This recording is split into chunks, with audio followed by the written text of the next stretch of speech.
ঢাকা থেকে 3 লক্ষ হাতে টানা রিক্সা রওনা দিয়েছে কলকাতা দখল করার জন্য। 1 কোটি সাইকেল নিয়ে বেরিয়ে গেছি ঢাকাটা দখল করবো। আমাকে পাগল বলবে না লোকে? সাইকেল নিয়ে গিয়ে কখনো দখল করা যায়? বর্ডারে মিলিটারি আছে, বর্ডারে বিএসএফ আছে। বাংলাদেশের লোক কি পৃথিবীর লোক কেউ জানতো বাংলাদেশে আয়নাঘর আছে? জানতো? কেউ জানতো না। তিনি পতন হওয়ার পরে জানতে পারলো যে আয়নাঘরে কতগুলো মানুষকে সে মার্ডার করেছে। আমি যখন সরকারে বসবো আমার ব্যাপারে আপনি কিছুই জানতে পারবেন না। শক্তি আমার হাতে, আমি আমার ইচ্ছা মতো কাজ করব। আমি যাকে তাকে জঙ্গি বানাতে পারবো।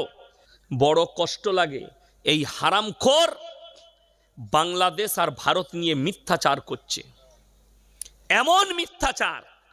আর আপনাদের পশ্চিমবাংলার মেদিনীপুরের একটা নেতা আছে, সে বলছে 1000 রিক্সা নিয়ে বেরিয়ে গেছে বাংলাদেশে, ঢাকা থেকে ভারত দখল করবে কলকাতাটা।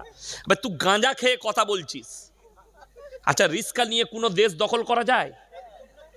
আজীব কথা। এবার আমি যদি বলি আমরা পশ্চিমবাংলা থেকে 1 কোটি সাইকেল নিয়ে বেরিয়ে গেছি ঢাকাটা দখল করবো, আমাকে পাগল বলবে না লোকে? সাইকেল নিয়ে গিয়ে কখনো দখল করা যায়?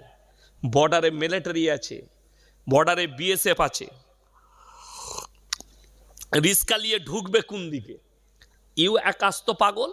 আর বাংলাদেশের সরকার বলেনি, 2-4টা খেপা পাগল রাস্তায় বলছে আমরা 4 ঘন্টার ভেতরে কলকাতাকে দখল করব। সে তো মাতাল, সে একটা বাজে লোক। যে বলছে সে একটা ফালতু লোক। তার মধ্যে আর রানু মণ্ডলের মধ্যে কোনো পার্থক্য নাই, আছে? একই রকম জিনিস। কখন কি বলে, কখন কি খায় নিজেই জানে না। আর আমাদের দেশে ওই মেদিনীপুরের নেতাটাও রানু মণ্ডলের ভাই, তবেই তো এই ধরনের কথা বলছে। দিয়ে মুসলমানের বিরুদ্ধে একটা চক্রান্ত তৈরি হচ্ছে, যে মুসলমানকে মিটানোর একটা সাজিশ, জঙ্গি বানানোর সাজিশ।